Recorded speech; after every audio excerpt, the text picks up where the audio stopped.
Hello, I'm Jonathan Bowman-Perks and welcome back to my favourite time of the week. And I'm very lucky to be with the CEO of Pennies, Alison Hutchinson. And Pennies is a digital charity box, really, that you put digitally your money in it. I'm going to hear all about that from Alison. So Alison, welcome. Thank you. We've known each other, I think, for 5 or 6 years. Absolutely. And we did a little bit of coaching together all those years ago. But what an incredible success story you had. Tell us a bit about you, just a little soundbite about yourself and the charity. Thank you, Jonathan. Yes, well, I guess I was born and brought up in the west coast of Scotland and very much was working in small family businesses from the minute I could walk and talk and actually help support people. And from there I went on to, I always hoped I would go on the stage, but the reality is I was never good enough to do that. So I didn't, and I went to university.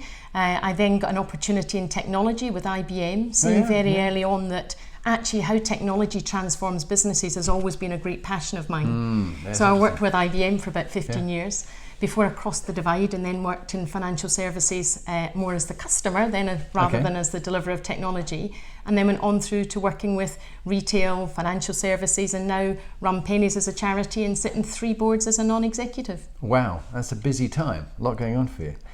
And what would you say for people, the executives listening to this, what essentially is Pennies, and if they were interested as retailers, what could they do? Well, Pennies is really very simple. It's taken the UK's most favourite way of giving, which, as you said, is dropping coins in a box, and just recognise we're living a cashless life, we're shopping online. And actually for a lot of people, they're quite worried about being able to give regularly to charity, and yet they're incredibly generous. So what we do as Pennies is work with retailers where they nominate the charities that they and their customers and colleagues want to get behind. And when you're shopping either in store or eating in a restaurant or shopping online, you can click, add a few pennies, and they come together to make such a difference to these many, many charities. So it's about giving micro, but to create a macro impact. Well, it's brilliant. And Lee has been very inspired by you with her charity, the Inspiring Leadership Trust, to... we're going to be looking to find retailers who we can nominate so that money can flow back to the charity for the vulnerable girls. But thank you for what you do, and I've really been inspired by that.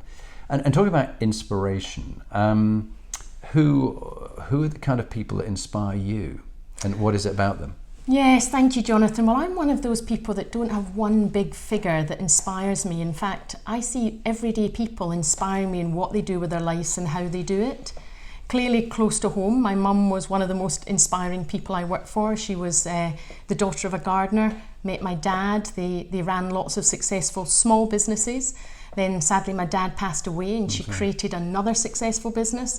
But she always listened, she was always approachable. Everybody would go to Aunty Betty to find out what they should do next. She had great faith, and quite frankly, she just wanted the world to be a little bit better.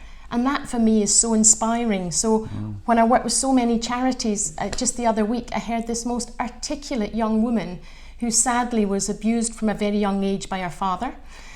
She then got very bad depression and she found the Duke of Edinburgh. And that gave her, in her words, a formula for life, which even to this day, she said really helps her in how she balances her physical side, her mental side, and she's now a fundraiser for one of the UK's largest charities. Amazing. People like that are so inspirational because they've taken their life and they've turned it round, they've sought help, and again, I still think there's too many executives that say, I don't want to coach, that's a weakness. It's a strength if you can get help to be even better than who you are and what you're doing. And so for me, it's those everyday people that inspire me every single day of the week and make me try and be the better version of myself. Well, I mean, it's great to hear that. And indeed, you are someone who's constantly learning and growing. In fact, you said yourself, that's why we met. You were prepared to say, look, I'm doing well, but I'd like to go from good to great. You know, how can I be even better? And that's how we met. So if you look back over your leadership journey, and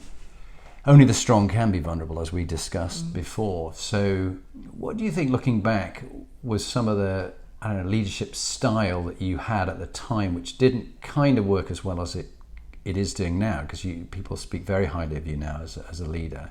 What was it that you weren't doing well, but you realised, and it's changed and it's affected in a positive way the leadership style you have now? Well, thank you, Jonathan. I think it's a couple of things. One of the things I found is once you put yourself into the receiver's shoes and work out how you're coming across as an individual, rather than just carrying on through your executive career as yourself, you learn so much. And one of the things I learned is I am just naturally an optimist, passionate, positive person who every day I work out what we're going to do a bit better today. But that can be quite overwhelming for people who can be in the other end thinking, well, I'm not that lucky, I'm not that positive, and it can become a little bit more aggressive rather than positive. And so I've learned I can't change who I am, but I can learn how to dial that back a bit and make sure I really understand the individuals and let them talk, let them really come across so you understand how you can put your message across in a way that works for them, not for you. That's a brilliant way of putting it. Yeah, great. And finally, what would be a couple of top tips that you might give for other people about that you found has worked for not just for you but for people around you, that's really good sort of leadership advice? I think for me the biggest thing I've learned from all the people I've worked with, and those that I would say haven't performed as well, never mind the many that do, is in leadership positions you spend so long working out what to do and the decisions you need to make. Quite often you forget it's how you do it that makes you as a leader. And so for me, if there's one thing I would say is put at least the same amount of energy into how you're going to deliver messages and how you're going to transform as you have into what you're actually going to do, because that's what leaves the legacy and that's what leaves the history. That is so spot on. And to build on what you said, someone once said to me, people forget what you say, they forget what you do, but they never ever forget how you made them feel. And how you make them feel and how you put things across to them are very important. And you may be right, but dead, as my old sergeant major would say to me, that you think you've got it right, you've said right in a certain way, but it's landed really badly with people, don't you think? Absolutely, and when it does, do you know what? That little word sorry is so important, because we should never forget.